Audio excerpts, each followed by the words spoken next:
गुनाह की सज़ा। परिंदे को इतना ध्यान रखना चाहिए कि थक जाने पर पाँव टिकाने के लिए वो ज़मीन को ही न तरस जाए। 2 दिन पहले ही मुंबई से मैं लखनऊ पहुंची थी। आधी रात तक माँ और भैया भाभी के साथ गपशप का माहौल बना रहा। सुबह चाय का कप लेकर हम सब लॉन में आकर बैठे ही थे कि सामने वाली पीली कोठी से चीख पुकार और गाली गलौज की आवाज़ें आने लगी थी। बीच बीच में संजना का आर्तनाद भी सुनाई दे जाता था। ये सब तो रोज होता है यहाँ, न जाने कौन से कर्मों के फल भुगत रही है बेचारी। कल चलना, मिल आएंगे। माँ थोड़ी सी उदास हो गई थी। मैं भूतकाल में गई, जिन्हें जीवन की व्यस्तताओं ने लगभग भुला ही दिया था। लगभग 20 वर्ष पहले संजना हमारे घर मकान किराए पर लेने के लिए आई थी। उसकी खूबसूरती ऐसी थी कि उसे देखते ही कोई भी उसकी तरफ आकर्षित हो जाए। उसका व्यवहार भी इतना अच्छा था कि सबको अपना बना लेती थी। संजना के 2 बेटे थे। बड़ा बेटा अजय 8 साल का और छोटा सुजय 5 साल का रहा होगा। गिरीश शर्मा की रेडीमेड गारमेंट्स की दुकान थी। माँ ने बिना किसी ऐतराज़ के मकान का पार्क फेसिंग वाला हिस्सा उन्हें किराए पर दे दिया था। गिरीश सुबह काम के लिए निकलते तो रात को ही वापस लौटते। बच्चों को स्कूल भेजकर संजना हमारे घर आकर बैठ जाती। माँ के कहने पर भैया भाभी ने बीच का दरवाज़ा खोल दिया था। सुबह के नाश्ते से लेकर डिनर तक हम साथ साथ ही रहते थे। माँ को संजना के रूप में एक बेटी मिली थी और मुझे एक सहेली। धीरे धीरे हम सब एक दूसरे के ठहाकों, मुस्कुराहटों और उलझने से जुड़ते चले गए और हमारे सुख दुख कब साझे बन गए पता ही नहीं चला। संजना ने बताया था गिरीश बहुत ऊंचे कुल से संबंध रखते थे। संजना के साथ लव मैरिज करने के बाद उनके सभी प्रियजनों ने बड़ी बेरुखी से उनकी ओर पीठ फेर ली थी। खूब नाटक हुआ। संजना हंस हंस कर बताती। जाते समय गिरीश की माँ गिरीश से कह गई, भगवान करे मेरी अर्थी को तेरा कंधा भी नसीब न हो। इस अभागी ने जरूर तुझे कुछ खिला दिया है। देखना एक दिन अपने कर्म का फल जरूर भुगतेगी। कहते हैं पूरे दिन में जिहा पर कुछ पल के लिए माँ सरस्वती अवश्य विराजती है। ऐसा ही हुआ होगा, तभी तो सुदेश जैसा खलनायक उनकी खुशहाल जिंदगी में आया और संजना की महत्वाकांक्षाओं की चादर को सीते सीते उसे इस तरह अपनी मुट्ठी में कैद कर लिया। एक दिन संजना बहुत खुश थी। पूछने पर बोली गिरीश को दुबई में नौकरी मिल रही है। 2 लाख प्रति माह पगार, मकान, गाड़ी, बोनस सब अलग। माँ ने पूछ लिया तुम सब भी साथ जाओगे क्या? नहीं, सबके जाने से खर्चा ज़्यादा होगा, बचत नहीं हो पाएगी। सुनते ही माँ के चेहरे का कच्चापन सख्त उठा। भरी जवानी में पति को अकेले विदेश भेजना कहाँ की समझदारी है? आंटी, इंसान जवानी में ही 4 पैसे जोड़ पाता है। बच्चे बड़े हो रहे हैं, धीरे धीरे खर्चे भी बढ़ेंगे। एक बार आमदनी बढ़ी तो जीवन का स्तर भी बढ़ेगा। छोटी छोटी चीज़ों के लिए तरसना नहीं पड़ेगा। हम कार, बंगला, नौकर चाकर जुटाने में समर्थ हो सकेंगे। कमी तो यहाँ भी नहीं है। माँ ने समझाना चाहा। हूँ, सिर ढको तो पैर उघड़ जाते हैं, पैर ढको तो सिर उघड़ जाता है। संजना ने अपनी बेसब्री जताते हुए उल्हाना दिया। गिरीश पत्नी की बातें चुपचाप सुनते रहे। संजना के जल्द अमीर बनने के लालच के कारण अक्सर उनके आपसी संबंधों में कड़वाहट आ जाती थी। गिरीश अपनी सीमित आय की हवाला देते, लेकिन संजना उन पर ज़्यादा पैसे कमाने का दबाव बनाती। गिरीश बिना कुछ कहे सुने दुबई चले गए। उनका फ़ोन हमारे घर पर ही आता था। उनकी बातों से ऐसा लगता जैसे दुबई में उनका मन नहीं लग रहा था। संजना उन्हें समझाती, उनका मनोबल बढ़ाती। 1 साल का ही तो प्रोजेक्ट है, देखते ही देखते समय बीत जाएगा। गिरीश नियमित रूप से पैसा भेजते। संजना उस पैसे को समझदारी से नियोजित करती। उन दिनों वो दुकान से भी काफ़ी लेट घर लौटकर आ रही थी। सुदेश हर समय साये की तरह उसके साथ रहता था। उसे अपनी कार में बैठा कर ले जाता, शाम ढलने के बाद छोड़ जाता, कभी कभी तो रात में घर पर ही रह भी जाता था। जब तक वो घर से बाहर नहीं निकलता था, मोहल्ले वालों की जिज्ञासु नज़रें संजना के घर पर ही नहीं चिपकी रहती। संजना के बारे में आस पड़ोस की महिलाएं खूब विष उगलती। औरतों की आलोचनाएं माँ को बहुत बुरी लगती। माँ उदास मन से कहती, इसका बिजनेस इसे कहीं का नहीं रहने देगा। भैया शुरू से ही इस लाइन में थे। माँ को दिलासा देते, बिजनेस बढ़ाने के लिए लोगों से मेल जोल बढ़ाना ही पड़ता है, बुरे ख्याल मन से निकाल दीजिए। भाभी भी माँ का ही समर्थन करती। समाज का डर न सही, अपने परिवार के लिए तो सोचे। संजना एक नहीं दो दो गृहस्थियाँ बर्बाद कर रही है। माँ फिर भी बेचैन दिखती। एक दिन संजना को कुरेदा तो बोली, आजकल हम गारमेंट्स एक्सपोर्ट करने का बिजनेस शुरू करने की प्लानिंग कर रहे हैं। हम मैंने कौन कौन? सुदेश और मैं। गिरीश से अनुमति ले ली है। आंटी, सुदेश गिरीश अच्छे दोस्त हैं, शादीशुदा और 2 बच्चों के पिता भी है। मुझे पूरा विश्वास है वो इस काम के लिए मुझे मना नहीं करेंगे। समझने की कोशिश कर संजना, ये इस ज़माने की सोने की लंका है, जिस पर सिर्फ सोने का मुलम्मा चढ़ा होता है। जब ये मुलम्मा उतरा तो पीतल ही दिखाई देगा। बच्चे बहुत छोटे हैं, थोड़ा ध्यान बच्चों पर भी रखना ज़रूरी होता है। माँ ने अपने अनुभव से उसे फिर समझाया, लेकिन संजना पर तो अपनी ही धुन सवार थी। 6 महीने बाद गिरीश लखनऊ लौटे, ढेर सारे सामान से लदे हुए। उन दिनों सुदेश कम आता था। संजना अनमनी सी रहती। ऐसा लगता जैसे वो बेसब्री से उनके दुबई वापस लौटने की राह देख रही थी। गिरीश जितना उसके करीब आने की कोशिश करते, संजना उनसे उतनी ही दूर रहती। सरल सहृदयी गिरीश समझ ही नहीं पाए कि कुछ अनर्थ घटने वाला है। संजना ने बड़ी ही चतुराई से बच्चों को भी दार्जिलिंग हॉस्टल में भेज दिया था।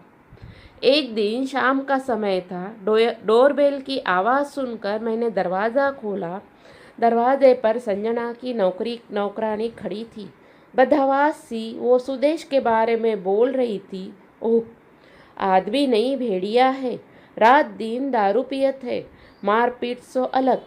सीढ़ियों से धक्का दे दिया बेचारी संजना को। माँ ने पूछा, तेरी बीबी जी कहाँ है? तो उसने बताया कि अस्पताल में है, बिटिया हुई है। टैक्सी करके मैं माँ के साथ हॉस्पिटल पहुँची। संजना अकेली बिस्तर पर लेटी थी। मैंने जैसे ही उसके सिर पर हाथ फेरा, उसकी आंखों से आंसू बहने लगे। पता नहीं ये आंसू आत्मग्लानि के थे या पश्चाताप के। पास ही झूले में लेटी उसकी बिटिया को गोद में उठाकर मैंने पूछा, सुदेश कहाँ है? व्यस्त होंगे वरना ज़रूर आते। उसने मेरी ओर देखे बिना चेहरा दूसरी ओर घुमा लिया था। पता नहीं संजना हमें धोखे में रखने का प्रयास कर रही थी या खुद धोखा खा रही थी, क्योंकि जिस रात संजना प्रसव पीड़ा से छटपटा रही थी, उस रात सुदेश अपनी पत्नी के साथ 5 स्टार होटल में जश्न मना रहा था। मैंने देखा था गिरीश पत्नी और बच्चों की जरा सा भी पीड़ा बर्दाश्त नहीं कर पाते थे। पूरी रात चहलकदमी करते हुए काट देते थे। मैं सोच रही थी इस समय संजना खुद को कितना अकेला महसूस कर रही होगी। संजना ने तो गिरीश से प्रेम किया था, कैसे धोखा किया होगा उसके साथ। अपने बच्चों की नोक-झोंक और उठते बैठते गिरीश की संजना की गुहार क्या उसे पुराने परिवेश में लौट जाने के लिए विवश नहीं करती होगी, या वो जानबूझकर गिरीश को भुलाने का नाटक कर रही है। 2 साल का समय चुपचाप दरक गया। सतीश की कुछ समय के लिए पोस्टिंग भोपाल हो गई थी। मैं ज़रूरत का थोड़ा बहुत सामान लेने के लिए एक दिन वीआईपी रोड गई थी। अचानक एक चमचमाती लैंड क्रूजर कार में से एक खूबसूरत महिला को देखकर मन सशंकित हो उठा। संजना यहाँ कैसे? क्या सुदेश से मन भर गया जो किसी तीसरे के साथ घर बसाने की योजना बना रही है?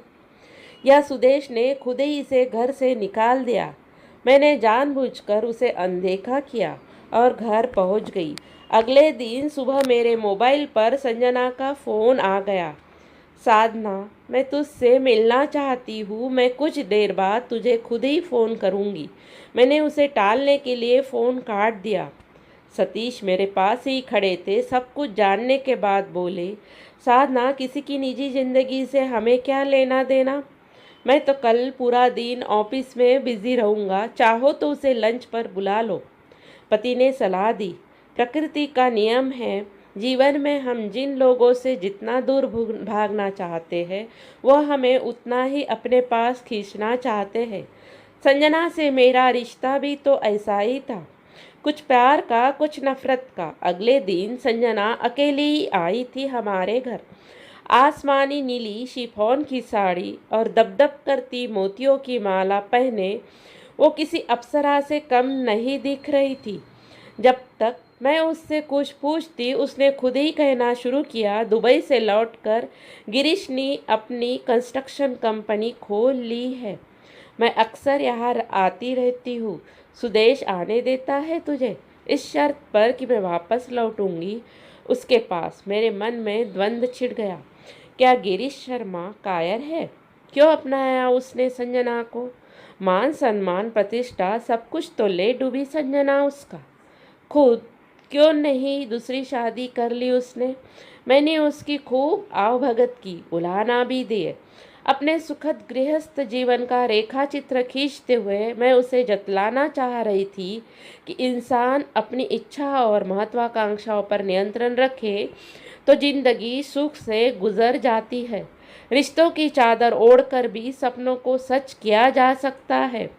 जैसे शतरंज का खिलाड़ी अपनी ढेर सारी चालों के बावजूद एकाएक विपक्षी की एक ही चाल से मात खाकर उठ जाता है, कुछ ऐसा ही भाव लिए संजना उठकर खड़ी हो गई थी। लगभग एक सप्ताह बाद संजना का फ़ोन आया, साधना, मेरे वापस लौटने का समय नज़दीक आ रहा है।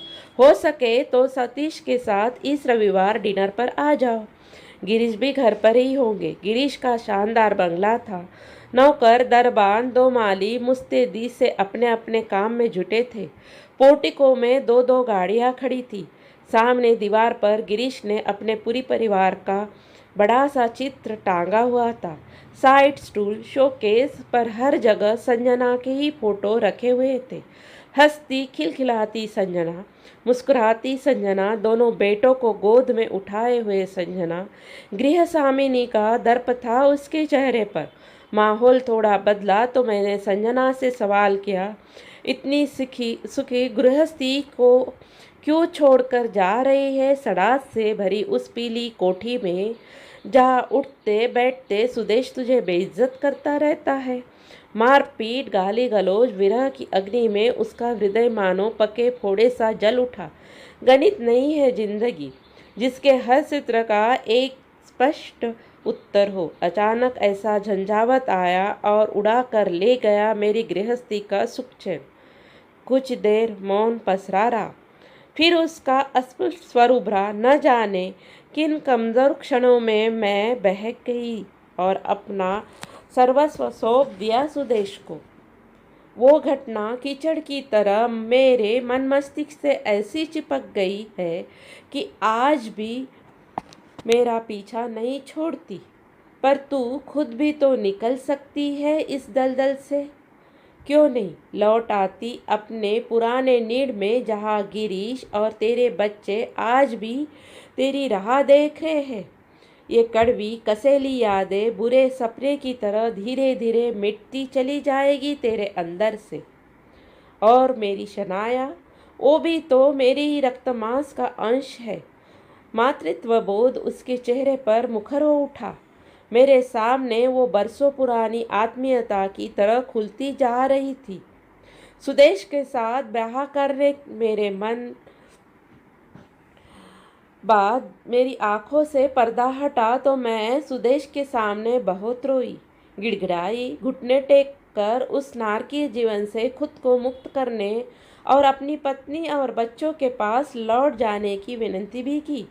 तब सुदेश ने मेरे सामने एक शर्त रखी कि अगर बेटी हुई तो आजीवन मुझे उसके साथ रहना पड़ेगा, वरना वो मुझे मुक्त कर देगा इस बंधन से। फिर मेरी गोद में शनाया आ गई। कब तक जिएगी संजना ऐसा जीवन? फिलहाल अजय सुजय छोटे हैं, ना समझ है। कल को बड़े होंगे तो उनके मन में उठते सवालों, शंकाओं को झेल पाना क्या सहज होगा तेरे लिए? मुझे कोई रास्ता दिखाई नहीं देता। हर दिन घुलती हूँ, हर रात मरती हूँ। कैसी विडंबना थी! डूबते को किश्ती की तलाश भी थी और किश्ती से दूर रहने की मजबूरी भी। पर क्या सारा कसूर मेरा ही था? कभी तो गिरीश भी आत्मशक्ति और पौरुष का इजहार करते, समझाते कि इच्छा और आकांक्षाओं का समुंदर आंधी तूफान से भरा होता है, उन पर विराम लगाना चाहिए। बल्कि मुझे देखकर आंखें झुका ली। उन आंखों पर जो पलकें तनी थी वो भापने भी तो नहीं देती थे कि उन आँखों में क्या ठहरा हुआ है, कोई कसक, कोई चुभन, अफसोस या पीछे छूट गई कोई स्मृति। संजना तड़प उठी। सुदेश शनाय को मार डालेगा। मुझे जाना होगा साधना, जाना ही होगा। अपनी ही नज़रों में गिरना कितना तकलीफदेह होता है इसका एहसास मुझे आज संजना की बातों से हो गया। अनजाने अनचाहे ही मन संजना के प्रति दया से भर गया। काश गिरीश ने समझा होता कि प्यार में जहाँ विश्वास के साथ स्वच्छंदता अनिवार्य है, वही अंकुश भी अनिवार्य है। और संजना एक बार तो सोचती कि मजबूत पाँव उड़ान भरने के लिए लालियत रहते हैं, वो तो अच्छी बात है, लेकिन परिंदे को इतना ध्यान भी रखना चाहिए कि थक जाने पर, पाँव टिकाने पर वो जमीन को ही न तरस जाए। पुरुष आकाश है तो स्त्री धरती। बादल का कोई टुकड़ा ऊपर से गिरता है तो धरती उसे सहेज लेती है, पर जब धरती फटती है तो उसे कोई सहेजने वाला नहीं होता। जैसे संजना को सहेजने वाला अब कोई भी नहीं था। अपने अपने कर्मों के फल सभी को भुगतने पड़ते हैं। संजना भी भुगत रही थी, भुगतने ही थे उसे, न जाने कब तक। दोस्तों, उम्मीद करती हूँ कि ये कहानी आप सबको पसंद आई होगी, तो प्लीज़ पालावी पारवीन कहानियाँ चैनल को सब्सक्राइब, लाइक और कमेंट करना ना भूलें। कहानी सुनने के लिए बहुत बहुत धन्यवाद।